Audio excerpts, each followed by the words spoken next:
Welcome back to another episode of the Smith Boys Podcast. What's the deal here? Well, I don't know. I've been wanting to make a name change with it and call it Smith Boys Central or Smith Boys Inc. or Smith Boys Show. Yeah, kind of discussing maybe changing the name of the show a little bit because it's not, I guess it's not technically like a podcast. Yeah, I mean, we've gotten into some of the technicalities of it and some of the, defining what a podcast is. This is clearly not a podcast. It's more of a YouTube channel. So we thought maybe we should clarify it a little bit. Yeah, maybe call it like just the Smith Boys Show or like I think Smith Boys Inc. or something. The Brothers Smith. The Brothers Smith. Yeah, the Brothers Smith. Mom says that we're both so nasty on the show. I was thinking like nasty boys. Well, it's Easter Sunday today, and it's surprisingly how bad Mom thinks how nasty Mom thinks you are. What? No way. I mean, it's apparent to me. Because Mom's always thought I was probably the most rotten one. You speak the king's English, they don't belong to you. Are the nastiest one. Brother's the king of nasty. And I'm not. I just say it like it is. And I dress it up for the I dressed it up for the show a bit. No, brother is the nasty one. I can say it like it is sometimes, and it can be a little I don't know, entertaining. You're nasty. But so maybe I don't know. But there was some.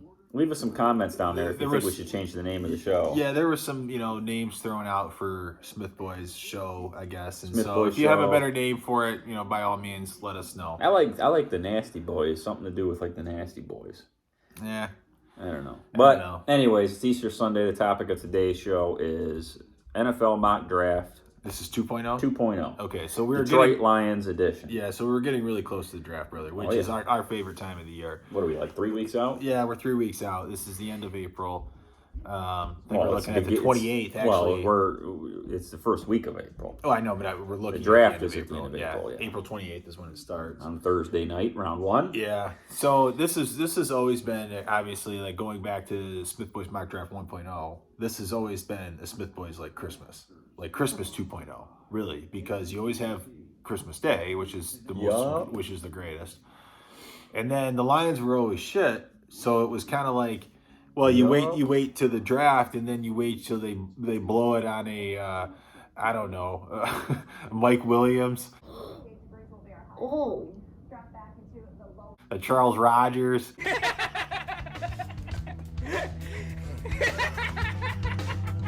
a Roy Williams. What are you, fucking stupid? They blow it on 3 wide receivers and back-to-back. Eric Ebron. Yes, he's a jackass. Yeah, they draft Eric Ebron. Laken Tomlinson. Oh my God. Do you hear that, Lord? Yeah, how many offensive linemen have they drafted? Brother, I don't know. Who was the one? Aaron Gibson. Remember the guy? The helmet had to be specially made. Chris Claiborne. Remember these linebackers and stuff that they've drafted, and these players that just endless. Terry Fair over Randy Moss. Jeff Okuda. Oh. Yeah, I mean, the list goes on, and Jared Davis. I hate it. I mean, Nick Fairley. Oh God, help us. Yeah. Who was the other linebacker they drafted out of Florida State? Jared Davis. Ernie Sims. Terrible. Take a lap. Oh, Ernie Sims. Ernie Sims, yeah. So now we're coming around. The Brad Holmes era definitely seems to be heading in the right direction. I don't think anybody can argue. Seems to be on a track to somewhere that isn't in negative town. I don't think anybody can argue that the Brad Holmes, Dan Campbell era is headed in the right direction. Well, I also like to keep things in perspective when people bring this up and get all high and mighty on the Lions.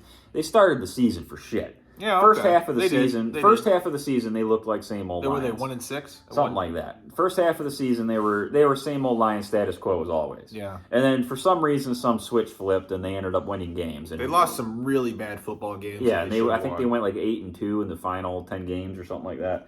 I believe so. So they flipped some kind of switch and they started playing this game called football. Yeah. That we never knew that they could play. So now, to me, the onus is on them to do it again.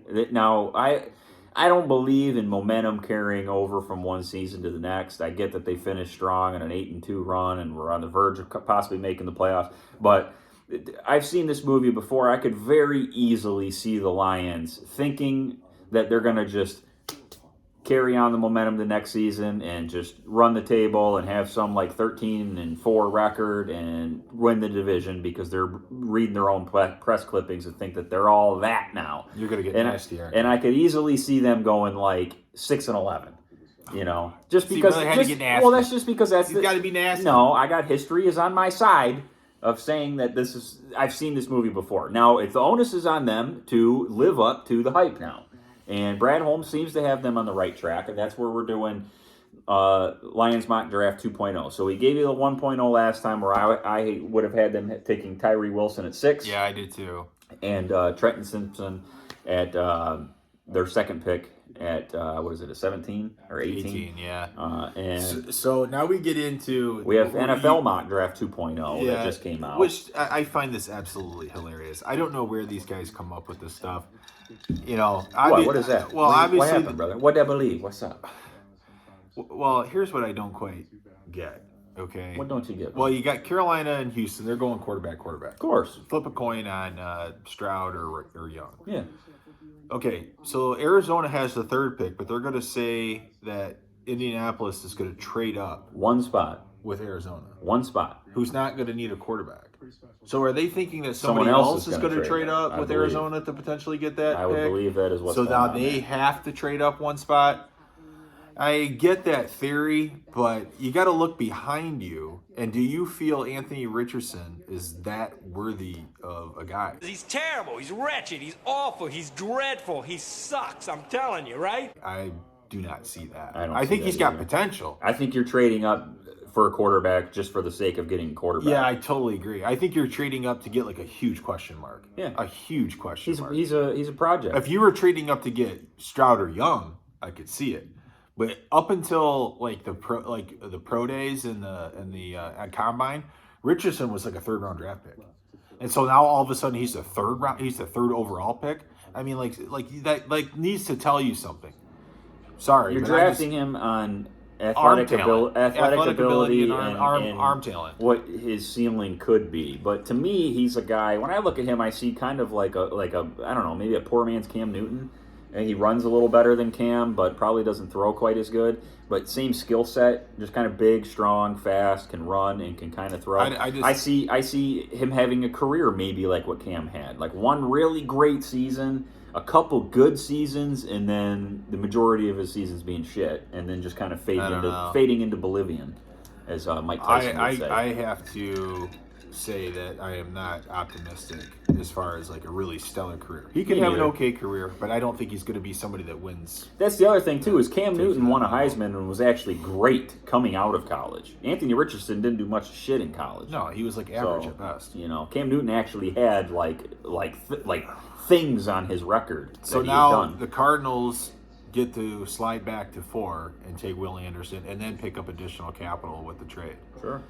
Seattle. And then Seattle is taking a corner with Joey Porter Jr., which Puts the Lions on the clock from at all 6. accounts on my knowledge of mock drafts, Christian Gonzalez is supposedly the best corner, like by a fair margin to say he is the best I think corner. it's him and Devin Witherspoon, really. Yeah, Joey Porter Jr., as far as I know, was 2 or 3 you could flip a coin. And then Kaylee Ringo is kind of in that discussion too, right? But I have always heard and I've always thought Christian Gonzalez is the best corner coming out. And Now- they take Joey Porter. Yeah, Jr. so like that's what I say, like this mock stuff, and then now it comes to the interesting part. What we've all been waiting for is we're 8:40 in. The Lions take Lucas Van Ness. What are you doing? Making a mistake. Making a mistake. Who the fuck is that? He's a edge rusher from Iowa. I who know, can play like, I inside see and this. outside. But like the Then- mock draft, every mock draft I've ever seen doesn't have this dude in like the first round or like very far down. Like we just did the mock point 1.0. This dude was not even in the first round. I know that, and I think it was NFL.com. Yeah, we did NFL.com on the first one. And that was what 3 weeks ago, and this dude wasn't even a first round pick. Yeah, I don't agree with that So either. like now this he's is all of a guy- sudden the 6th round. He's 6 overall. Come on. This is a guy, I think he was second team All Big Ten, not even first team All Big Ten. I don't believe he even started at his position at Iowa. He's kind of an athletic freak, kind of like Hutch was. He can play inside and outside, which is an advantage. But to me, if I'm sitting at 6, this is where when we did this on 1.0, I had Tyree Wilson. Good starter within 2 years. I had the Lions. If I was the Lions position, I was taking Tyree Wilson at 6 last time. But I'm kind of since this is why this is 2.0, things change. I'm changing my pick up a little bit here. Well, I'm changing up completely because I'm not taking Tyree Wilson. The more I've kind of read and seen about this guy, I just am not willing to take a project at 6. A guy that's kind of like a Ziggy Ansah is what it reminds me of. You're taking a guy with a lot of length, some speed, some athletic ability, and he doesn't really produce much on the field when you look at his statistics and when you watch the film on him. So you're really taking a guy on what you project him to possibly turn out to be, kind of like what the Colts are doing with Anthony Richardson. So I'm kind of getting cold on Tyree Wilson, and I'm changing my pick at 6. If I'm there and if I'm picking and he's on the clock, which he is here in this situation, I think I am this time willing to pull the trigger and look past the red flag or two on his record, and I would take Jalen Carter if he's there. No shit. I think the Lions need the anchor in the middle, and I like Kalijah Kancey from Pitt, but I think his size is not really what I'm looking for. He's kind of small for a D tackle, and the Lions need a real anchor in the middle. And I think this coaching staff, could get the best out of him, out of Carter, and get him to work hard. So I'm willing to roll the dice, and I think if there is a player that's worth taking at 6, I don't think it's going to be a project like Tyree Wilson. I think I'm taking at 6 a guy that, is a definitive, this guy should be an All-Pro. Well, based on what he's actually done and what he can do. Yeah, it says Jalen Carter here is Pro Bowl talent. I know he came in 20 pounds overweight at his pro day. I heard it was 8 over. I heard he was 8 pounds overweight. I don't know. I heard 20. I mean, to me, it's 8 pounds. I could see. I really think. What would you do at 6? I don't know. Both of these guys kind of play the same position, right? Who? Along the defensive line, Jalen Carter's going to be more in the interior. This Luke Van Ness dude's along the interior, and he can play outside too. Yeah, he can play outside he too. would probably play. So, outside are you drafting more. a Hutch on the outside? Is that what this dude's going to be? I don't know. I wouldn't take him, so I don't know. I would not take him either. He wouldn't even be on my draft board unless he was maybe there in the second round. I still like the Tyree Wilson, and I could go with the Jalen Carter.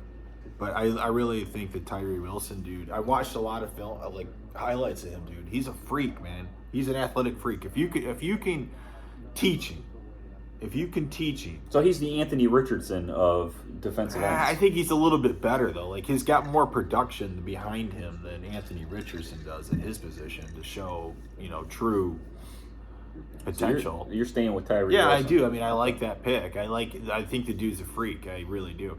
Jalen Carter would be a fine pick, too. But the red flags do scare me away a little bit.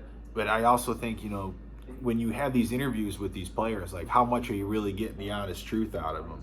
That's the key, is how much are you really drilling into, how much do they love football? Because if the guys are, they love it, but it's not they're not willing to go the extra 5%. If someone told you right now you'd get the production out of him that Sue gave you when you drafted him, would you take him at 6? Jalen Carter? Yeah. If he was like Ndamukong Suh for 4 years, 5 years. Yeah, probably. Because I think that's what you need. Yeah, you need a guy like that right now up the middle. And especially with Hutch on the outside, because that was the thing. When you had Sue, you didn't really have a guy like a Hutch on the outside. Was it Cliff Averill? Yeah. Was the guy. So let's go to 18. What's NFL.com got us that doing? Clancy dude. At 18. Kalijah Kancey? Yeah, they have Lions taking Clancy they got, at Kancey 18. and Van Ness. So 2 D linemen. Obviously, I'm not going to take Kancey at 18 because I just took Jalen Carter at 6 and they play the same position. What I would do at 18 if he's there, and based on the mock draft that NFL.com has, is now, last draft I wanted Tyree Wilson as kind of like the pass rushing edge threat. But this time I am going kind of the same avenue, but as a linebacker, and I'm going Nolan Smith, the linebacker of Georgia. Yeah, he's still on the board there. Yeah, and he's a hell of a linebacker. He can cover, he can rush the passer, he's fast. I think they need a linebacker bad. I think the Lions' biggest weak spot on the team is probably His linebacker. yeah. And now you got Hutch, you got James Houston, who was great last year as a rookie. You got Josh Paschal on the D-line, who could, if he stays healthy, maybe break out and have a good sophomore year. You just got Jordan Davis to shore up the interior. You re-sign Anal Zone. You got Rodrigo, and now you draft Nolan Smith, and you short up the secondary in free agency. Yeah. I think your defense is looking pretty damn formidable. Well, that's probably a pretty good pick, brother. They, obviously they have them taking Kalijah Kancey. Thank you, brother. I definitely think you got to go on the defensive side of the ball. And the shitty thing is Pittsburgh takes that Trenton Simpson one pick before the Lions at 18, and that's where I'm like, do the Lions potentially trade up to try to get that dude? Nolan Smith could be better than Simpson anyway, though. Yeah, he could be. If Simpson falls to you, I think you got to get a linebacker. But I think maybe Miles Murphy's a good pick too. What would you do? Anchor it up here. Get on the record. What would you do? You see who's left there. I know. That's Give what I'm us saying. 5 or 6 names of some people that are left. Kancey would be fine. Smith's on the board. Miles Murphy's on the board. Well, you could take Kancey because you Who's took that? Tyree Wilson. So Adabor from Northwestern, defensive tackle. you could. I mean, theoretically, that would be good for you if you got Kancey because you took Tyree Wilson with your first pick. So you'd be coming away with Wilson and Kancey, which would be pretty good. I mean, could you imagine that along the defensive line? It'd be like Then you got James Houston. You got Aleem McNeil. It would be like what you would think that the Redskins D line was going to be when they had Chase Young and Montez Sweat and Ryan Kerrigan. Who's the other guy? They had like 3 badass guys. Was it Daron Payne? Yeah, Daron Payne was and one of them. and Montez Sweat and Chase Young all on the D line, and it's like holy shit, that should just be ferocious. Never really worked out that way for him. Nah, Chase Young's been hurt a lot. Yeah, but I would go with Montez any of Sweat's those just not that guys. good. Any of those guys, I would be fine with. Whoever it is, I'll say this: they got to hit home runs in the first two picks. These guys got to be starters, and I think they got to be perennial starters, and they got to be borderline, rookie of the year candidates. I mean, into the discussion. I'm not saying they got to be winning, but I would say in the top 6, 7 guys talked about. Wouldn't you say? Oh, for sure. I mean, For sure. give me top 8 guys of hey, he's had a really good rookie year. If they can both have years like Whoever they are. what Hutch had last year, you're cooking with. Oh gasoline. man, yeah, but Hutch was borderline. You could flip a coin between him and Sauce as far as who's going to be rookie of the year. But I'm not saying you got to be that good. No, but if you're around that level, then Yeah. then you nailed it. For sure. I could even go one more pick into the second round if he's still there. If you wanted to address the secondary, I would do this pick the same as I did in the first one. I'd go Eli Ricks, the corner from Alabama. You love yourself some Eli Ricks. Well, yeah, he was one of the best corners in the country when he was at LSU, and then he transferred to Alabama, and he kind of dogged it in practice at Alabama and didn't get a lot of play time until their secondary started getting torched, and Pete Golding was like under the microscope and about to get fired. And they finally put Eli Ricks in there as a starter. And like the first game he came in, or he actually started and got starters minutes, he broke up like 4 passes and like totally shut down the side of the field. Real quick in the last little bit here, your Raiders are taking Christian Gonzalez at 7, right behind the Lions. Yeah, I saw that. And I wouldn't hate that And then for my Raiders. your dumb shit asshole Raiders This is where I hate it. taking Hendon Hooker at number 30. They're trading up to get him.